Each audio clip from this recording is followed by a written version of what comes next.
আজকে আমরা সবাই মিলে বনভোজন করব। আসসালামু আলাইকুম সবাইকে। আশা করি পুরো ভিডিওটা আমাদের সাথেই থাকবেন। তো দেখতে থাকুন। আমাদের বাড়িটা হলো টাঙ্গাইল জেলার সখীপুর থানা ঘেচুয়া গ্রামে। আমাদের এলাকাটার নাম হচ্ছে শান্তিনগর। তো আমরা রান্না করার জন্য দেখুন সব কিছু মোটামুটি রেডি করে নিয়ে আসছি। এরা সবাই আমার কাজে সহযোগিতা করেছে। আনন্দ যেন আর ধরে না। এরা সবাই যে কি খুশি তা আপনাদেরকে আমি বলে বোঝাতে পারবো না। তো আমরা এখানেই জায়গা বাছাই করেছি, এখানেই রান্না করব।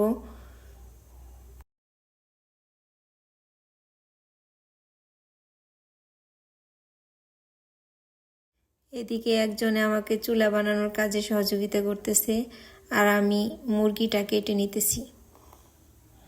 সব কাজই করে নিছি। চুলাটা কাটা হয়ে গেলে আর মুরগিটা কাটা হয়ে গেলে আমি আমার রান্নাটা বসিয়ে দিব। এখন বিকেল 4টা বাজে। শীতের জানান দিচ্ছে, দেখুন চারপাশে একটু একটু কুয়াশা পড়তেছে। তো আমাদের চুলা বানানো হয়ে গেছে, এখন আমি চুলায় আগুন ধরিয়ে দিব। এত কথা বলতে বলতে আমি ভুলেই গেছি আজকে আমরা কি রান্না করব। তো আজকে আমরা খিচুড়ি রান্না করব, মুরগির মাংস দিয়ে, ডাল, ডিম এসব দিয়ে। তো চুলায় আগুন ধরানোটা আমার জন্য একটু কষ্ট হয়ে যাইতেছে, চেষ্টা করতেছি, হয়ে যাবে ইনশাল্লাহ। এই তো খুব সুন্দর চুলায় আগুন ধরে গেছে। সবাই আমাকে সহযোগিতা করছে শুকনা ডাল, পালা, পাতা এগুলো নিয়ে আসার জন্য, মানে সবাই এগুলো এনে দিছে আর কি। তো আমি রান্নাটা বসিয়ে দিলাম। এখন আমি বড় সাইজের আলুগুলা কেটে নিয়েছিলাম, আলুগুলা তেলের মধ্যে একটু ভাজা নিব। বনভোজন করতে কার কার ভালো লাগে কমেন্ট করে জানাবেন, এবং ভিডিওতে লাইক করবেন, এবং নতুন হলে আমার চ্যানেলটি সাবস্ক্রাইব করে পাশেই থাকবেন। তো আমার আলু ভাজা হয়ে গেছে, এখন এগুলো উঠিয়ে নিব।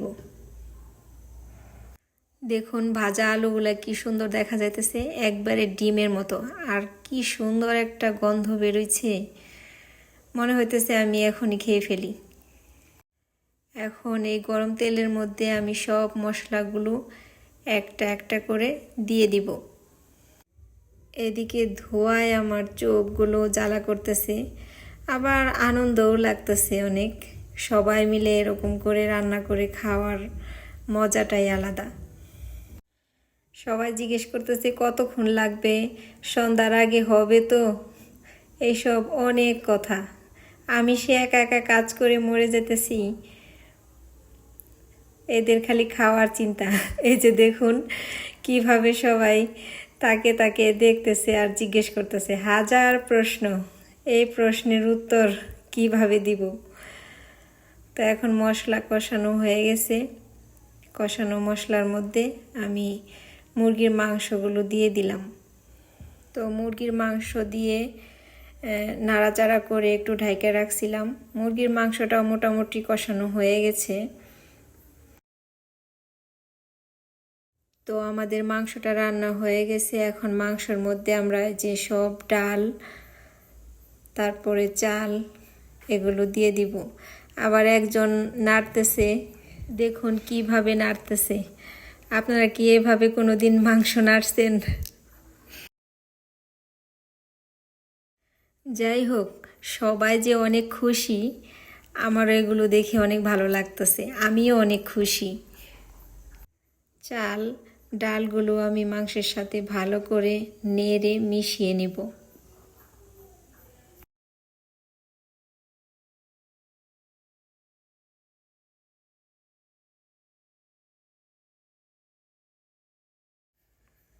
তো মেশানো হয়ে গেছে, মিশিয়ে আমি পরিমাণ মতো পানি দিয়ে ঢেকে দিয়েছিলাম। কিছুক্ষণ জাল করার পরে এখন মোটামুটি হয়ে আসছে আমাদের রান্না। এদিকে আমি সবার জন্য কলা পাতা কেটে আনতে পাঠাইছি। তো কলা পাতা নিয়ে আসছে, দেখুন আমাদের খিচুড়িটা হয়ে গেছে। এখন খিচুড়িটা কলা পাতার মধ্যে বাইরে দিব। অনেক গরম দেখুন। এভাবে কলা পাতায় করে খিচুড়ি খেতে কার কার ভালো লাগে? আমার তো অনেক ভালো লাগতেছে। অনেক দিন পরে, বলা যায় অনেক বছর পরেই এভাবে আজকে খাবো ইনশাল্লাহ। তো সবাই চারপাশে অধীর আগ্রহে দাঁড়িয়ে আছে, কখন বাড়া শেষ হবে, কখন সবাই খেতে পারবো, কখন ঠান্ডা হবে। দেরি যেন আর সইতেছে না কারো। এদিকে সন্ধ্যা নেমে আসছে।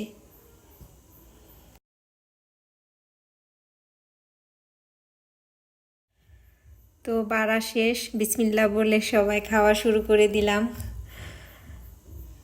সত্যি দারুণ মজা হয়েছে আজকের খিচুড়িটা। বিকেলবেলা এভাবে সবাই মিলে প্রকৃতির মাঝে বসে বসে খিচুড়ি খাচ্ছি, সত্যি অসাধারণ লাগছে। আজকের এই দিনটার কথা আমি কোনো দিন ভুলব না। আপনারাও মাঝে মধ্যে এরকম করে রান্না করে খাবেন, দেখবেন অনেক ভালো লাগবে। পেট ভরার থেকে মন ভরে যায়। তো একেবারে সন্ধ্যা হয়ে গেছে, এখনই অন্ধকার নেমে আসবে। চারপাশটা মোটামুটি এখনই অন্ধকার অন্ধকার নেমে আসছে।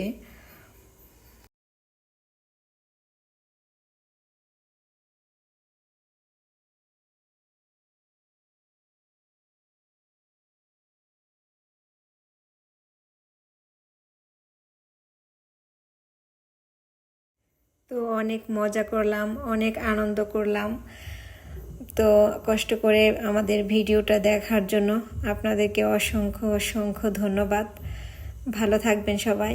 আল্লাহ হাফেজ।